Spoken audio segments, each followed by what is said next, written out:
I tend to be pretty loud. I teach 7th graders, so if you can't hear me, let me know. Thanks for having me. I'm really honored to talk about this topic. I was very pleased to have the opportunity to be part of this trip, and I could talk for hours and hours and hours, so I'm going to try to go at a pretty rapid pace, but at the end, if there are any questions, I'm more than happy to answer any questions you have. I'm trying to keep it a little bit short. So I do teach 7th grade social studies in Natick, Massachusetts. As Kathy said, my name is Tracy Sockalosky. I've been that for about 15 years, so sorry, Dad, but I ditched solo a while ago. And I have been teaching for about 15 years, and prior to that, I did some banking, and when I was at the University of Michigan, I had the opportunity to take a course on the history of the Holocaust, and I was really moved by that course, and it became a passion of mine to learn more and more about it. So I've been teaching the Holocaust to kids for about 15 years, and when this opportunity came up, it came out through an email from my assistant superintendent, and she put out and said there's this contest that you can apply. It was an essay contest and a video contest, and you could be one of 15 teachers from the U.S.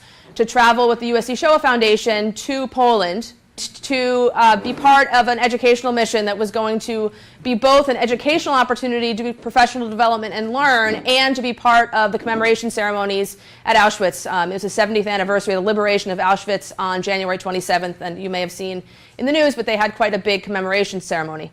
And as soon as I saw it, I was like, okay, I have to apply. So it was quite an extensive application in terms of essays and video, but there was just one of those things that if I hadn't have applied, I knew I would have regretted it for the rest of my life. So I applied, and you could ask my students. I was really excited when I found out that I was chosen to be one of the 15, and we left in January. Just by way of background, the program was called Past is Present, and the USC Shoah Foundation was actually started in 1995 by Steven Spielberg and a number of other founders.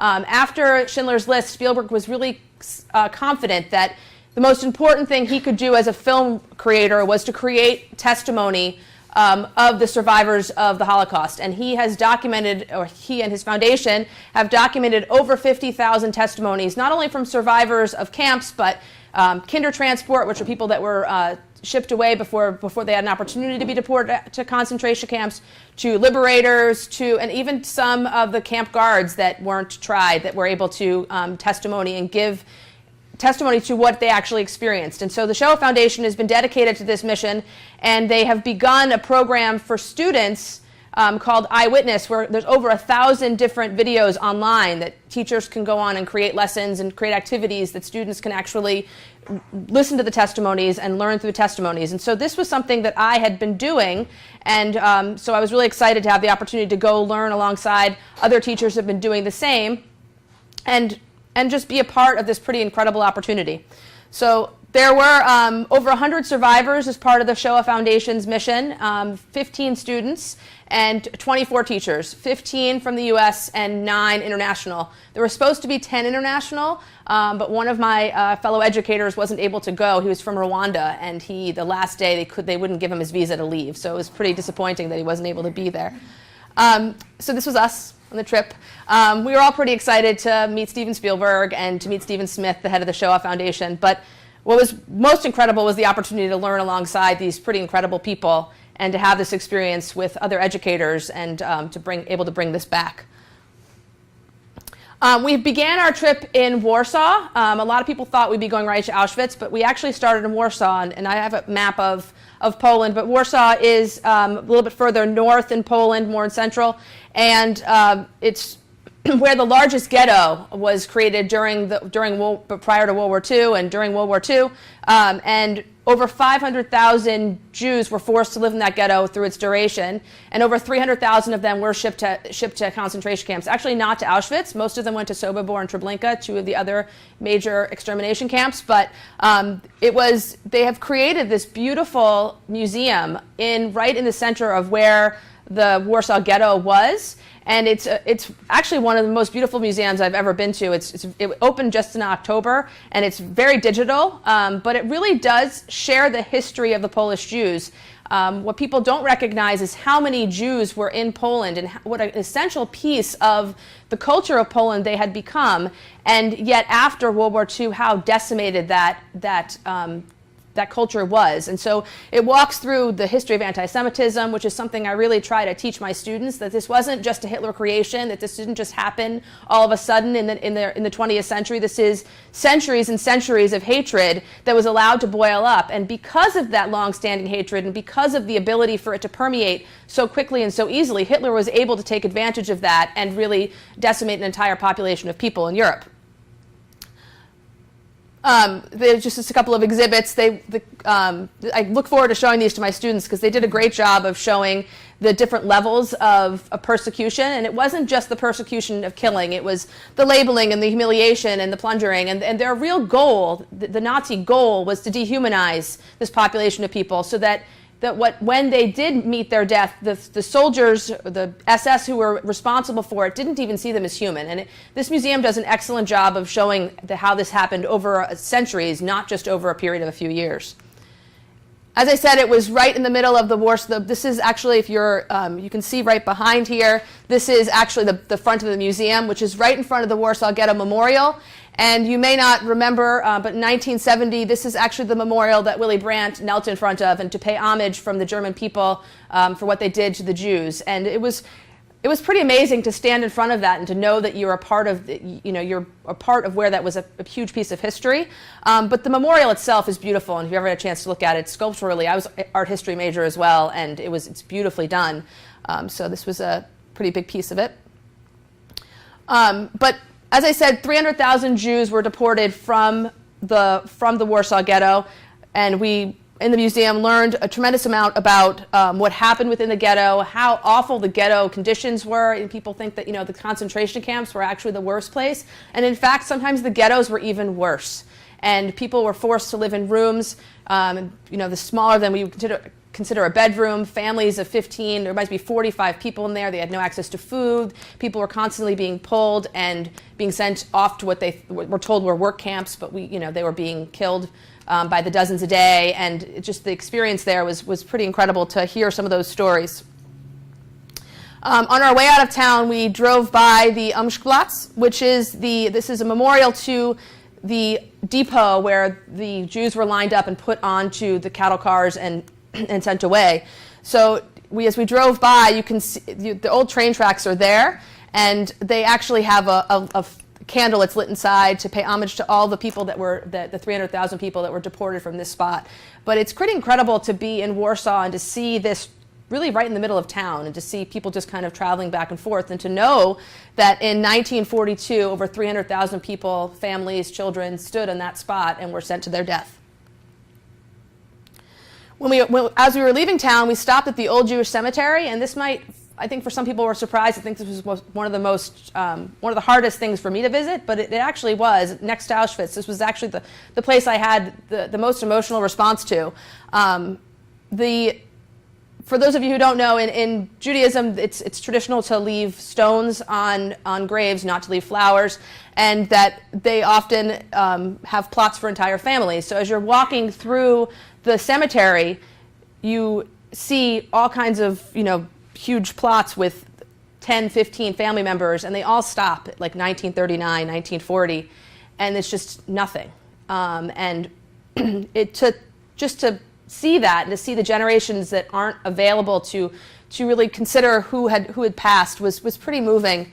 And there were a number of children included here, and people continue to leave stones. But over 1 million Jewish children were killed at Auschwitz, and this was a pretty hard thing to see. So this is Oswiecim. Oswiecim is a small town outside of Krakow, and Krakow is here.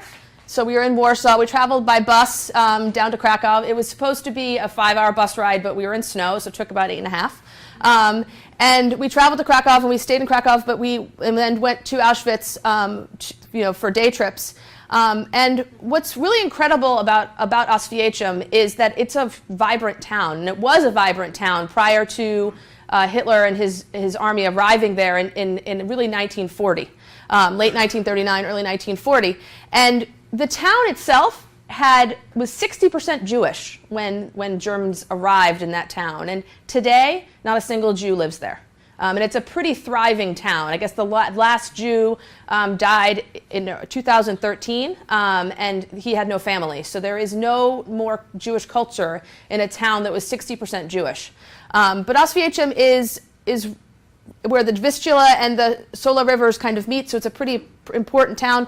But what's interesting about Auschwitz is that people think it's just one thing. It's huge. It's a gigantic complex, and you can see here that there's a whole bunch of different things. There's Auschwitz I, and then what's known as Auschwitz II, which is Birkenau, which is the camp most people know of when they're hearing about Auschwitz, where the gas chambers were. That's what most people think of.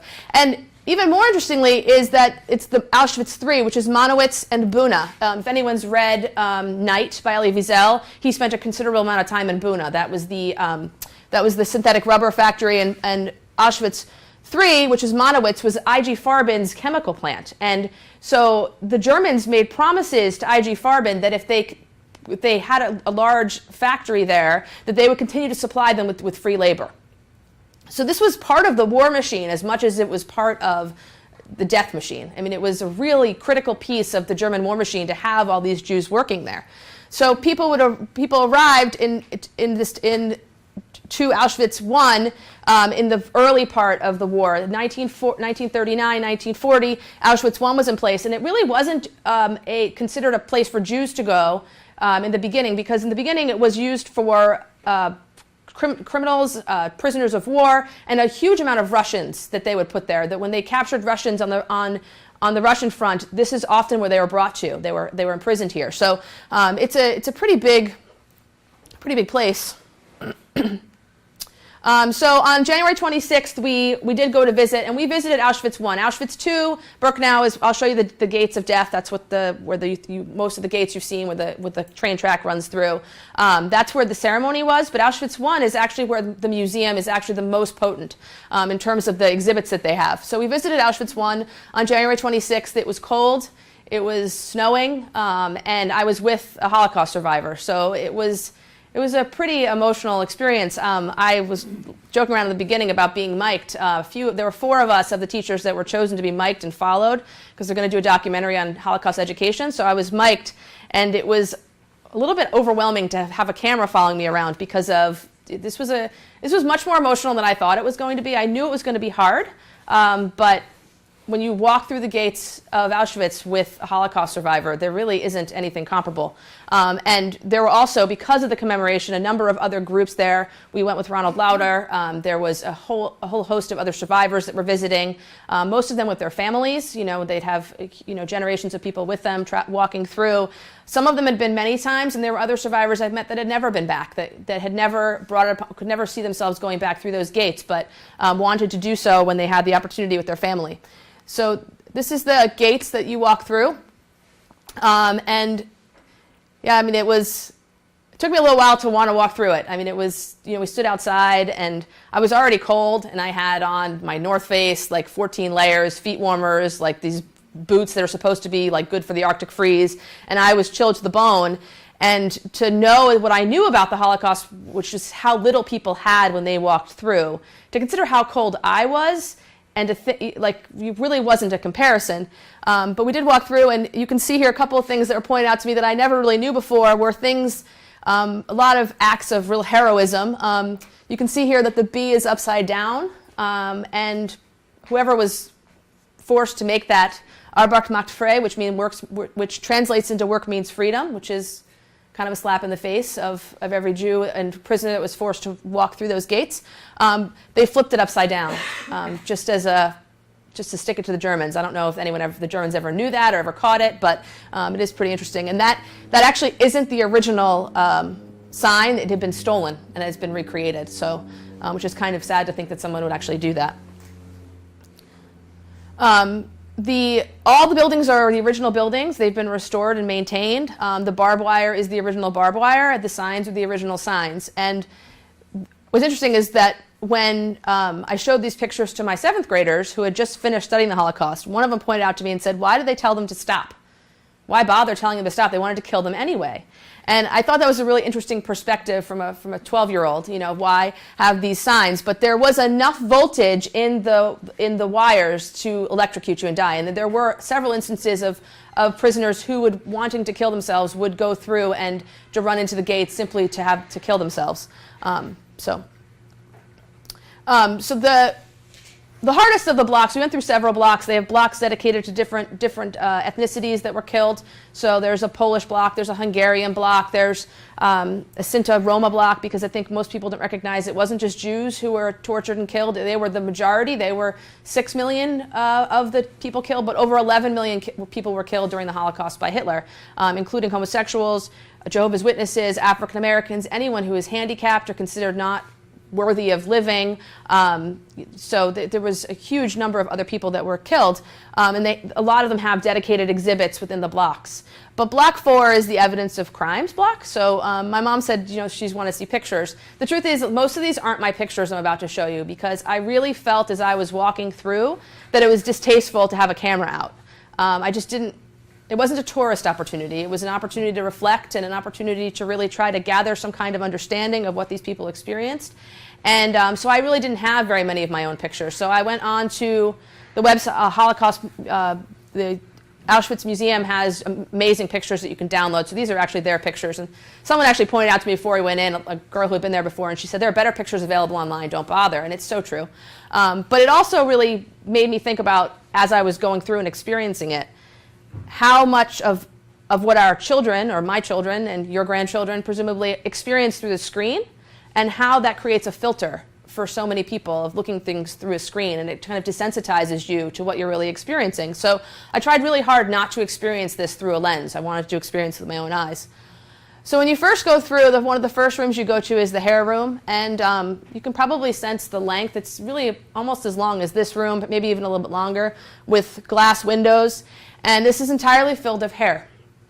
And a friend of mine read this poem as we were walking through, and it said, when all the women in the transport had their heads shaved, 4 workmen with brooms made of birch twigs swept up and gathered up the hair. Behind clean glass the stiff hair lies of those suffocated in gas chambers. There are pins and side combs in this hair. The hair is not shot through with light. It is not parted by the breeze. It is not touched by any hand or rain or lips. In huge chests, clouds of dry air of those suffocated, and a faded plate, a pigtail with a ribbon, pulled at school by naughty boys. And that's when I really started, like, that's the first thing, wow, this is people's hair. And what's interesting is that people don't realize that Auschwitz was one of the only camps where their head was not shaved, when they were in Birkenau, was not shaved prior to being gassed.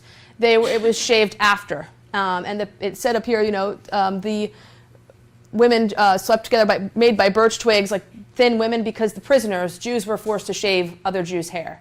And it was done. And a lot of that had to do with, at Birkenau, one of the biggest things they tried to do, specifically in 1943 and 1944, when the Hungarian Jews were brought in, was to make it a swift machine. And their whole thing was to disguise what was actually happening to them. So they would line up in the trees, birch trees, which is where Birkenau gets its name. In the birch trees in the woods, they would stage them. They would walk in, and I actually we had to walk through one of these rooms, and it looked like a locker room. There were lines of benches, and the men, women, and children were told to undress, that they were going to be showered, and they had to pile up their things neatly. And they have some piles of clothing there to show you what it would have looked like. And then they were ushered into the gas chamber and killed. And then afterward, this machine, what they did at Birkenau was so incredible. They realized that it was really hard on people to go in and take the bodies out. And that it was a little bit dangerous, and it was inefficient. So they actually designed it in Birkenau that the floor rose up. So they would kill them in the gas chamber, the floor would rise up, doors would open, the Jewish prisoners and Polish prisoners would come in, take the bodies out, shave their hair, pull out any gold teeth that were known, and then they were put into the crematoria. And just to kind of be part of, to see that killing machine as thought out as it was really horrific. So that was the hair.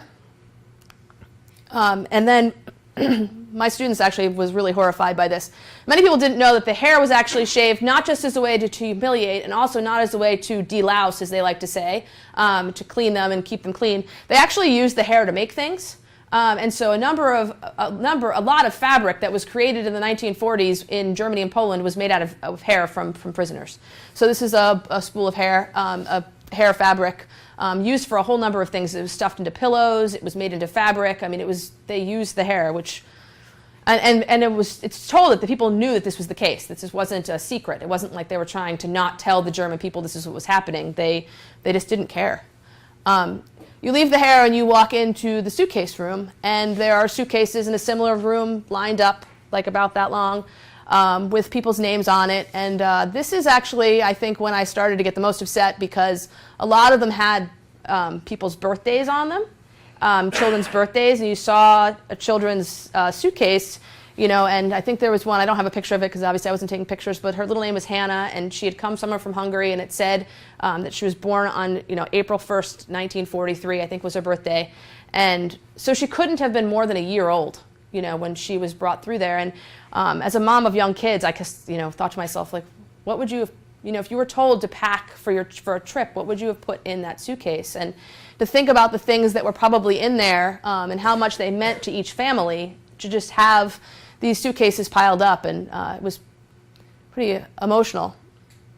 They have different windows of things that were taken out of the suitcases, hairbrushes, eyeglasses, things that you wouldn't even think of, just piled up.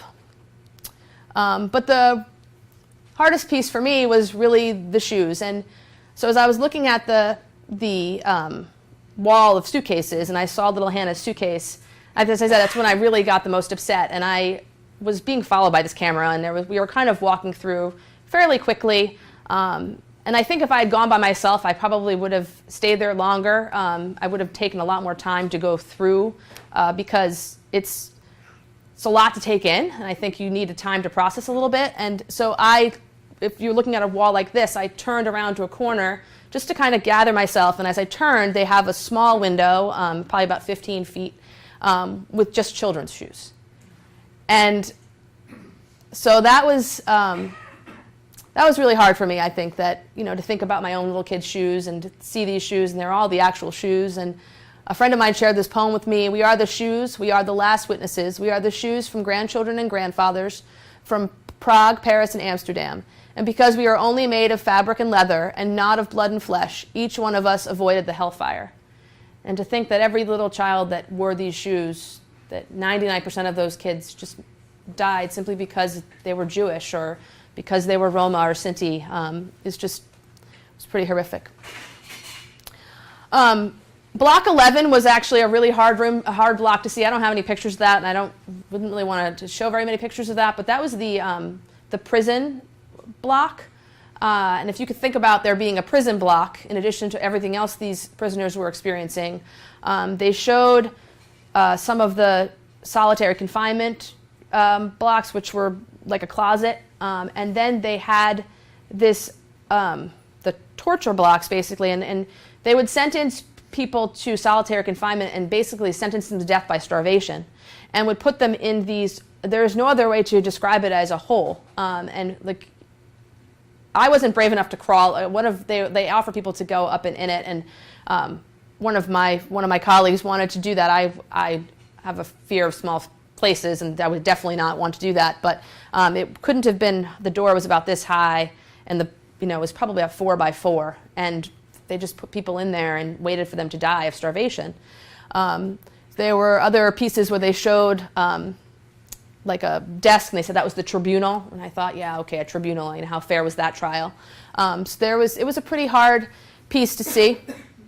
So after that, we actually left that block, and we were walking, and there's different stories that you learn about as you're learning about the Holocaust that are important to you, and you meet different people. And I'd actually met a survivor who played in the camp orchestra, and they had, if you could play an instrument, they'd put you in the camp orchestra, and there are stories of people being told in line when they were doing the selection, tell them you can play an instrument, tell them you can play an instrument, even if you can't fake it.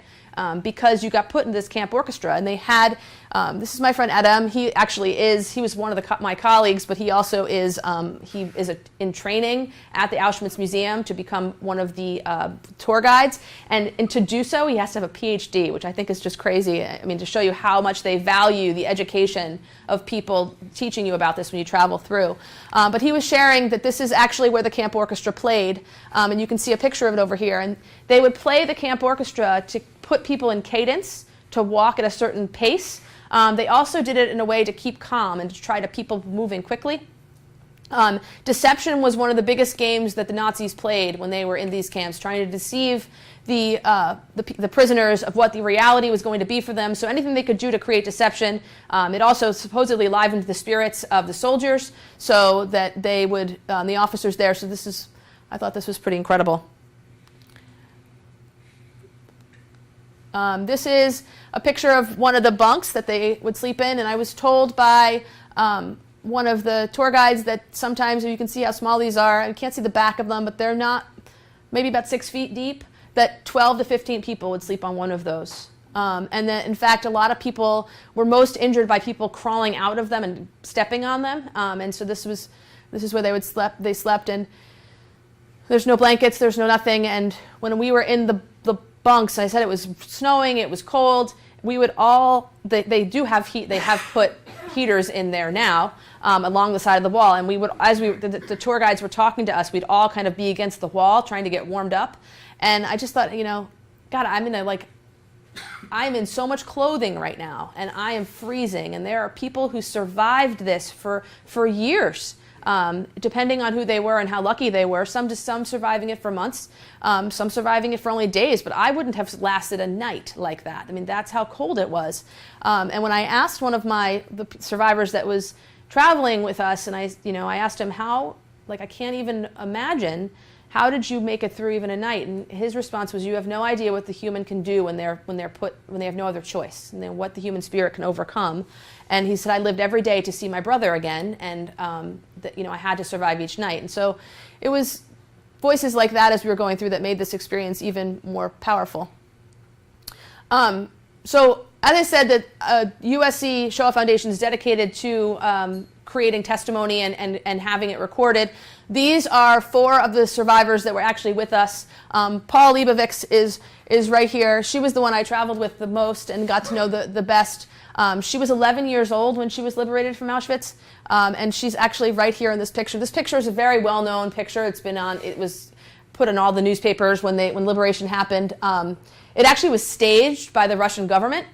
This picture was taken a couple days after liberation, not actually at liberation. She said that they had none of these clothes. You can see how big their clothes are. What ended up happening was in mid-January, the Nazis were very clear that the armies were closing in on them, both the Russian army from the east as well as the Allied army from the west, and they did not want to liberate anyone. So they marched. You've heard of death marches, perhaps. They marched the Jews, the prisoners, out to try to get them to the interior camps, which were mostly Buchenwald, and the camps in Bergen-Belsen, which were mostly in Germany. They marched them as far as they could, put them on trains to ship them to the interior. When they liberated Auschwitz in mid-January 1945, they left behind only children who they didn't think were capable of surviving the march, and their theory was they'll just die here. And they left the people that were too disabled in the hospitals. A lot of people that were in the hospital, Elie Wiesel tells this story that he and his father had to choose whether they should leave or they should march, or they should stay. And they all thought they would be killed if they stayed, so a lot of people left and marched. And Elie Wiesel said 3 days after he started his march, the camp was liberated. So so you hear those stories sometimes, and it's mind-boggling. But these were 4 of the children. They're all in these pictures. This is Eva Kor. She had a twin sister. She was one of Dr. Mengele's favorite patients. He's the camp doctor who did the medical experiments. And Paula, and just incredible. Their stories of survival and how they're even able to talk about it, to me, is just incredible. And their spirit is, I don't know, I don't think I would be able to recover from that, but yet their spirit is so strong. So this is us with Paula, some of my colleagues. Paula, I actually sat next to her on my 8-hour bus ride, and I would have traveled all the way to Poland just to sit with Paula for those 8 hours. She's just incredible. I mean, she was born as a pretty wealthy Jew in Poland. Her grandfather owned several buildings, very well known to a number of people in the community, and her stories are just the things she survived and the amount of time she brushed death. She says her greatest attribute was luck.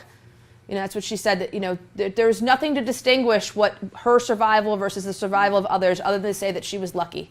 And that actually was something that I've heard from every survivor, that the only reason they survived was that compared to other people was because they were lucky. They were in the right place at the right time. They weren't at the wrong place. They weren't standing in a particular place. They were smart enough to stand 6 steps to the left. Whatever it might have been, they were able to survive. So her stories were pretty incredible. She actually she came to the United States with her mother. Her mother survived incredibly, and her 2 brothers survived. Her father was killed in the gas chambers right after she arrived at Auschwitz, and her sisters were actually taken very early on to forced labor, so they died as well. She's not sure where they died. There isn't record of that. They got much better at recording where people were later in the war, and in fact, they could tell you, if you were at Auschwitz, they could tell you when you were there and how long you were there and where you worked which day. The ledgers that the Nazis kept were so incredibly detailed.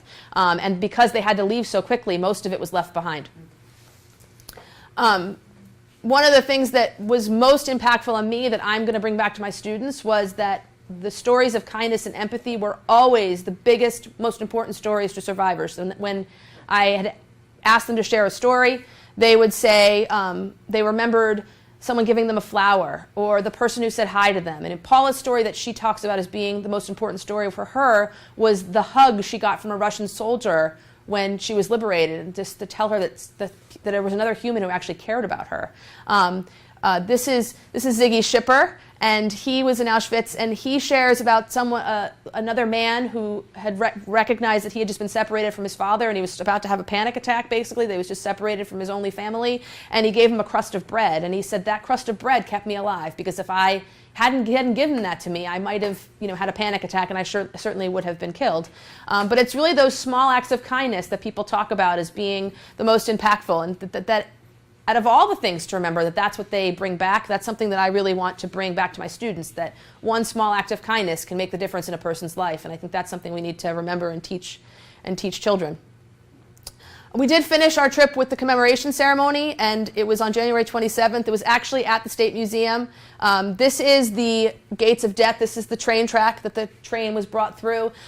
It's important to note that this train track wasn't actually built until the late 1943, when they knew they were transporting the Hungarian Jews. Over 400,000 Hungarian Jews were brought in pretty much in the span of a couple of months. They decided it was too long to have them march the 2 kilometers, that they wanted to speed up the machine, basically, and that too much chaos would erupt. This wasn't about any other thing than making it a more systematic way of getting this to happen quickly. So they had the Jews build the prisoners built the train track through the gate, so that the Umsplatz was actually brought, the platform was brought in. So you went through, you got off, you got selected, and most people died within 2 hours of arrival. They show that you can see there when you're there. They show one of the cattle cars that generally had between 80 and 100 people packed in a cattle car, and most of them described that there wasn't even enough room to sit down, so they were standing and whatnot. Many people died during their transport, just from starvation or dysentery. But most of them were transported in the summertime, so they're in these cattle cars with no breathing room, probably 80-degree weather, and that they would pull up, they would wait, the car would wait until they could clear a car and have it go around, and then they bring the next car in. I mean, it was a real machine, and it's just horrific to think that some people thought of how to kill millions of people this way.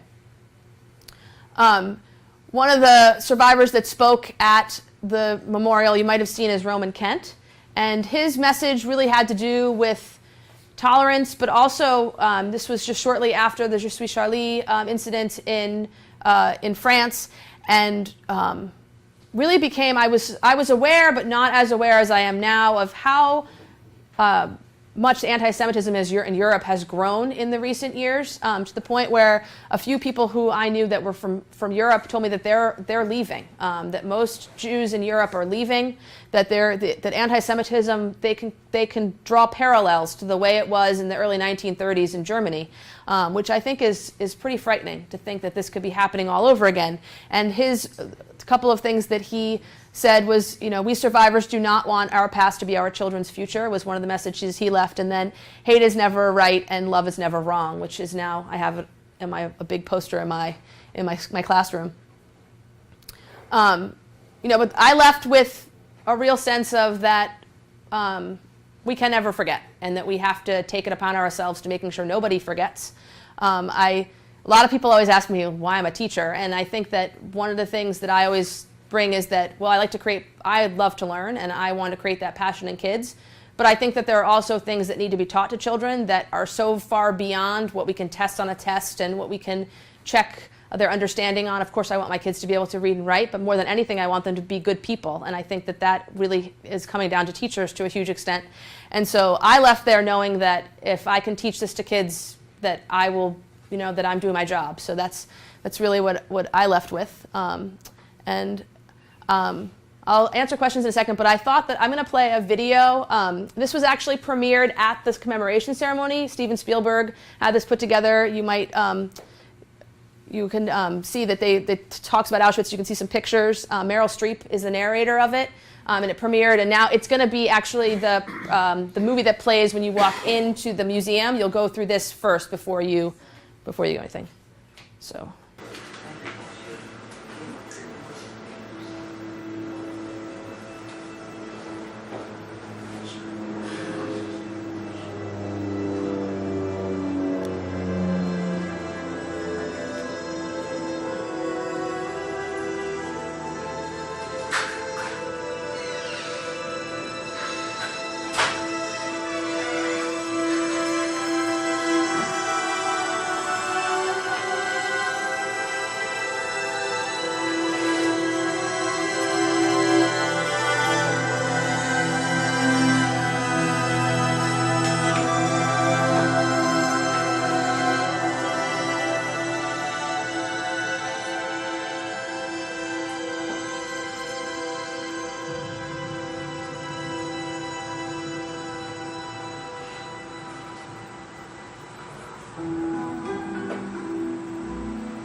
Tucked into Poland's southwestern corner, at the meeting of two rivers, lies the town of Oswiecim. In the early 1900s, a series of barracks was built here to house immigrant workers. A seemingly minor twist in Oswiecim's story that would dramatically change its fate. In 1939, Poland is invaded, triggering World War II.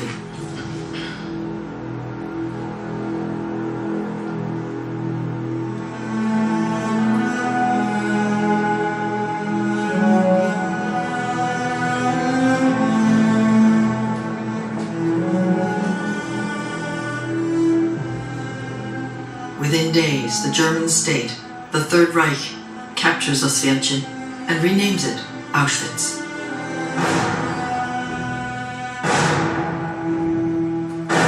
The Reich rounds up thousands of political prisoners across Poland. Needing a place to hold them, the eye of the German Schutzstaffel, the SS, falls on the barracks at Auschwitz. Inmates face starvation, disease, and deadly violence. With the death toll on the rise, architects from Germany's Topf & Sons are brought in to build a crematorium.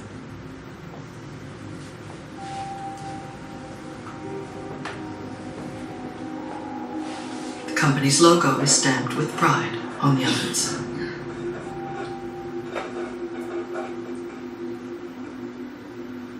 The prisoner population swells, and the Reich orders the construction of a subcamp called Birkenau that can hold 100,000 inmates.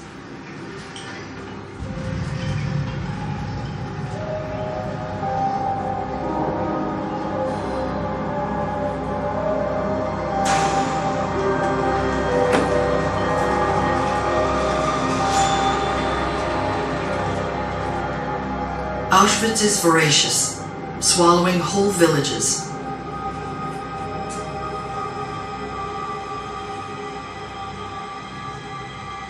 Eventually, there will be 48 subcamps, and Auschwitz will cover more land than any other camp in the Reich.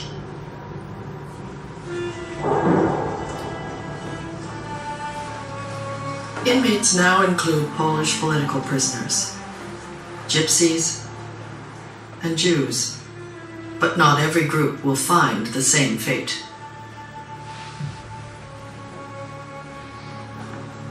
Nazi Germany orders a change in policy. Jewish deportees will not be resettled, but exterminated. The so-called final solution to the Jewish question.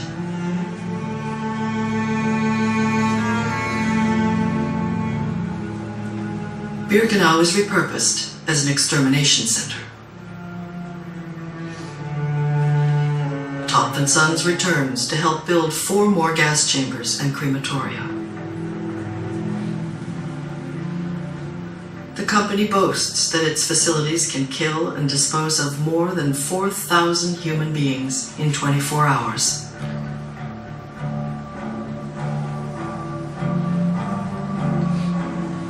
Trains full of Jewish prisoners, sometimes several thousand people a day, begin arriving at Birkenau from nearly every country occupied by Nazi Germany.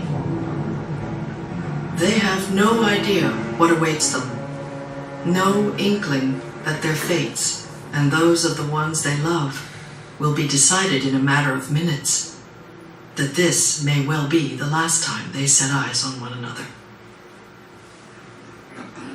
A young SS officer raised his arm, and in one single movement, he sent my mom and the baby, my sister and my grandmother to his right, and then he sent me to his left. That was the very last time I saw them. The process is called selection. An SS doctor casts his eye over new prisoners, deciding whether they're able to work. There is no official standard. His whim prevails, and a flick of his finger decides life or death. It all happens quickly, as if on a conveyor belt.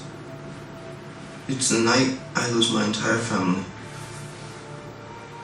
Those considered fit for work, usually no more than a quarter of a transport, now begin a meticulous process of dehumanization. The first thing is, we have to take all our clothes off, walking among prisoners and SS soldiers, naked. It was traumatic. Our heads were shaven. We could hardly recognize one another. We are given rags in place of our clothes. We were thrown a dress, no underwear, nothing, just a dress and some shoes. Then we were tattooed. We were told, forget your name. From now on you're a number. That's all you are.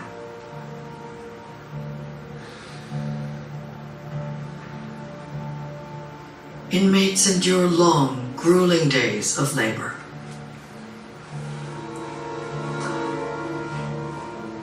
Some are forced to stand day and night in tiny cells, while others are chosen as human guinea pigs for brutal medical experiments.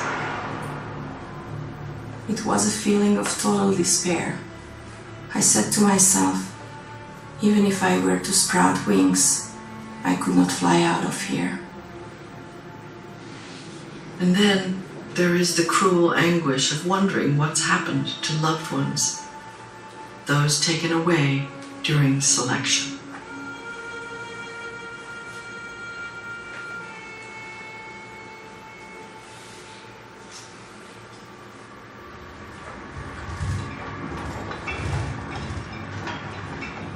Women, children, the old and infirm, those deemed unfit for work, are taken through camp to a staircase that leads underground.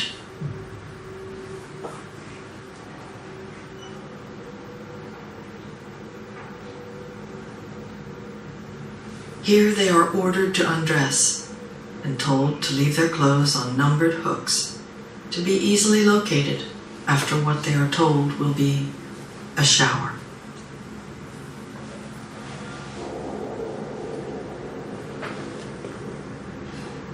Prisoners are directed into a long, narrow room until they are tightly packed. The door is closed. SS guards drop pellets down wire mesh columns, releasing poisonous gas. Victims die an agonizing death.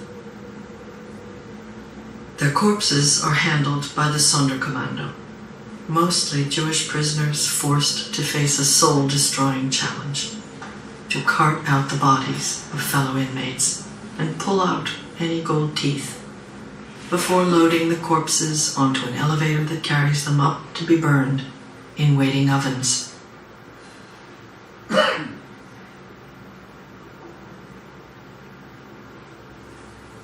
As many as 2,000 people murdered in under 20 minutes. Yet, according to the SS, there are no murderers here. The system is designed to ease the conscience of the killers. Each guard carries out only a single discrete action along the line. In his mind, he personally has not killed anyone.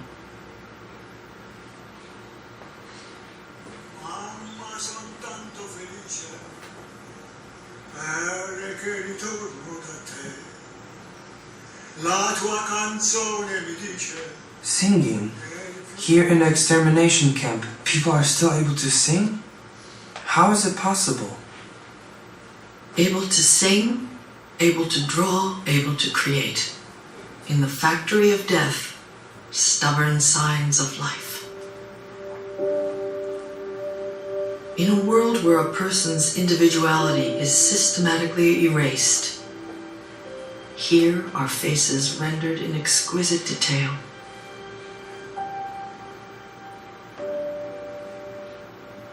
Artists at Auschwitz create an intimate view of life at the camp. A record that wouldn't otherwise exist.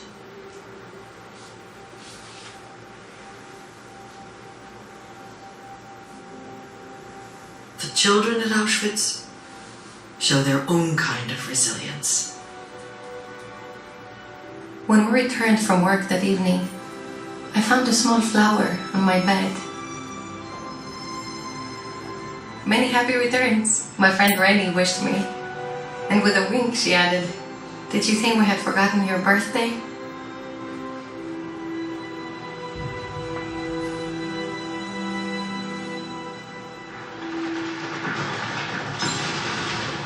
When it becomes clear that Germany is losing the war, the SS abandons the camp. To hide their crimes, guards blow up Birkenau's crematoria and destroy most records.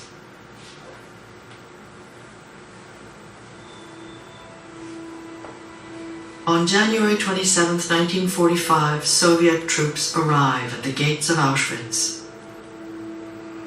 A soldier picked me up, rocking me in his arms, tears flowing down his face. Somebody out there really cares about me. It was the first time I had that feeling.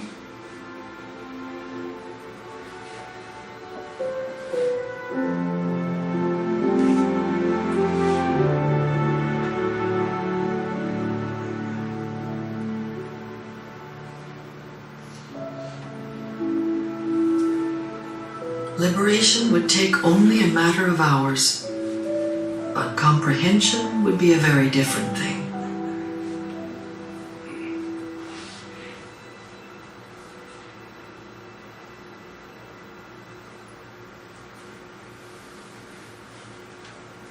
Generations have struggled with what to take away from this place, this story. Auschwitz isn't a moment preserved in amber. It's a scar on a living world, still vulnerable to the sickness of genocide. The past constantly reinvents and reasserts itself.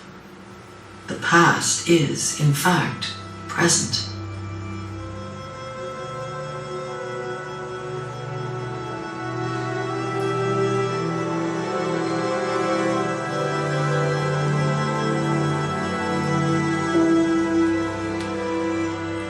Auschwitz reminds us of a powerful truth, that while the humanity of any one person can be extinguished, humanity itself cannot be. It endures, sometimes quietly. It triumphs, eventually.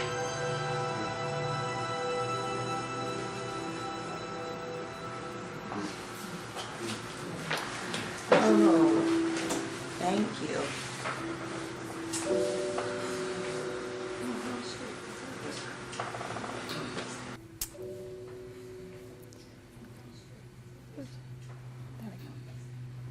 So that's all I have. I'm happy to answer questions.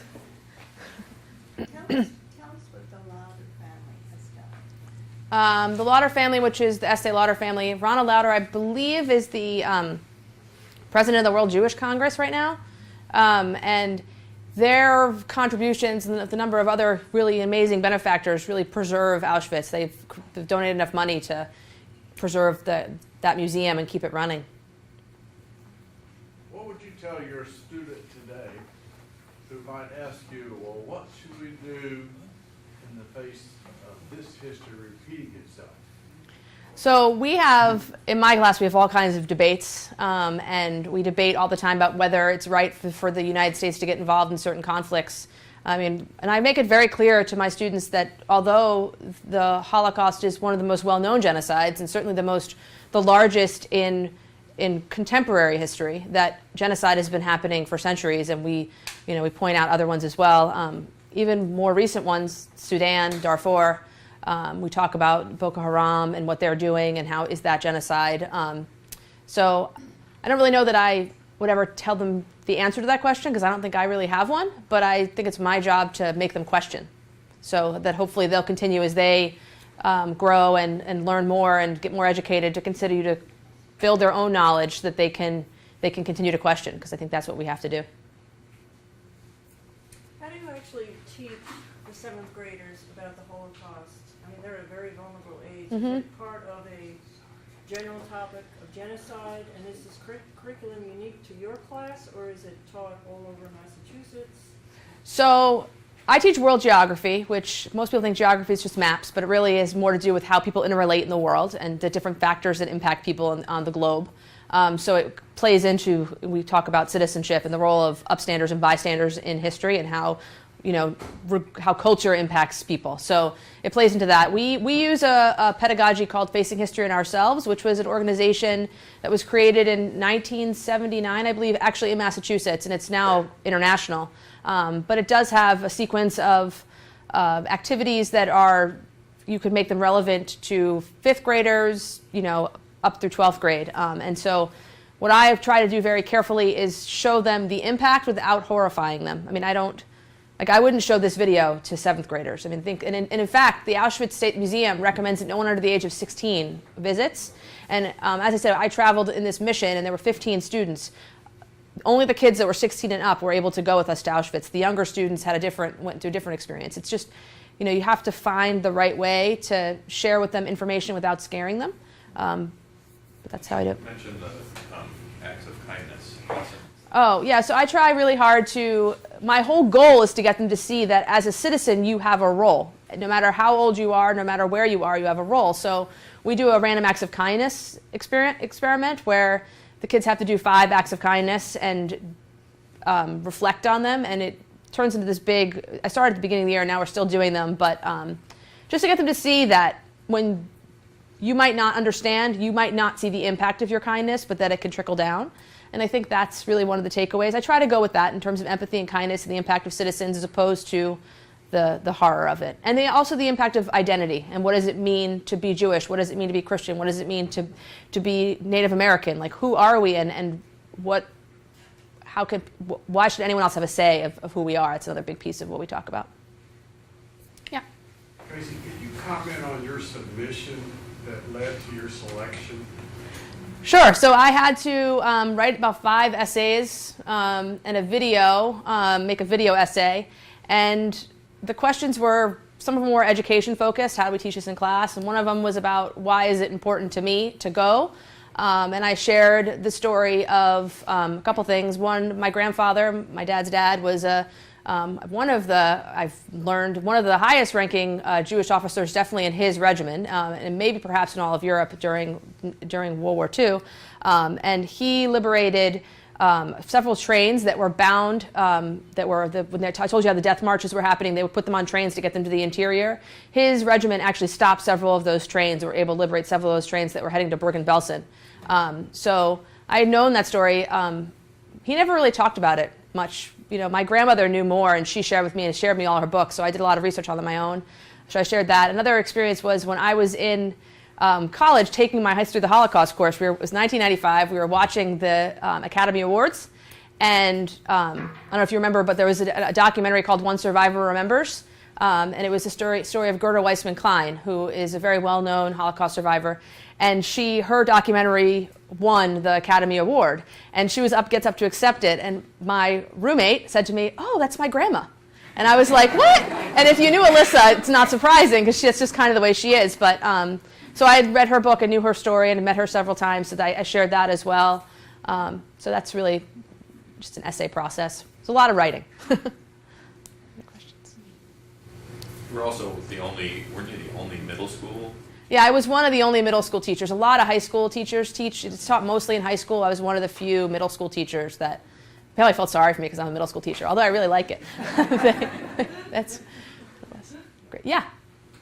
I was wondering how parents receive this, because I taught 20th century Western Europe back in the early 90s and did quite an extensive unit on this. And where my seniors, as 17 and 18-year-olds, they were mature, reflective, deep thinkers, really embraced it. Many of the parents did not. And I was just wondering if within your geographic area, do you have, like, what's the makeup? I was in Minnesota, I was a New York girl in Minnesota, not really understanding that most of the population was Scandinavian. Not many were Jewish, and there was still in the early 90s kind of a don't. Right. So I live outside Boston. Obviously, a large Jewish community in the area. I would say I have probably in every class at least one. I have 105 students. I think I have 10 Jewish students. But I didn't get any negative feedback whatsoever from any of my parents. I think that being a parent today, you recognize how much access your kids have to information at all times. And we can't shield them from it as much as we could perhaps 10, 15 years ago, where they didn't have access to anything they want. So you have a choice as a parent, this is the way I see it, of teaching them so that they learn the information from a source that you can trust, or letting them go discover it on their own from potentially not reputable places. So I think most parents that I experience gravitate more toward that philosophy today, at least in my area. And I don't think that, they watch the news. I don't think there's much that they could really say. The kids know the Holocaust existed. Tracy? Yep. I heard you say that most of the people that you met that were survivors talked about luck. I think your students are lucky. Thank you. Thank you very much.